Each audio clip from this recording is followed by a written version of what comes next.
ভাই আমরা যেমন করে কাম করতেছি এমন করে তো জীবন চলবো না। আরে হ্যাঁ তুই হাসাতে গেছিস, তেমন করে জীবন চলবো না। তাহলে কি করুন যাই ভাই, উপায়টা কি? তাহলে একটা বুদ্ধি বাই কর। কি করুন যায় মানে, আমার কাছে একটা বুদ্ধি আছে। বুদ্ধিটা শুনবি কি?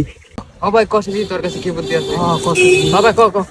দিলে ভাই তোরা শুনে, আমার কাছে বুদ্ধি আছে একটাই। আমরা 4 জনে মিলে 40 টাকা করে 10 বছর জমা করব। আর 10 বছর জমা করলে টে হবো 1,40,000 টে।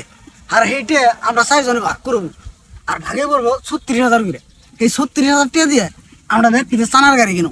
এই চানার গাড়ি কিনে আমরা বিজনেস আরম্ভ করে দেবো, আমাকে সংসার আরামসে চলে দেবো। তাহলে তোরা কি কর? দে 10 টাকা দে, আজকে থেকে স্টার্ট করে দে।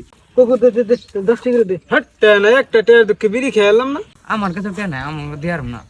আমি 3 মাস ধরে আজকে একটা সুবা দেখতেছি না। তো ভাই আমার কাছে অনেক পুরো ধান বাংলা কামলা থেকে বুঝে একটে দিয়ে বিড়ি কিনে 4 জনে খাইয়ে ধান হেঁটে হ্যাঁ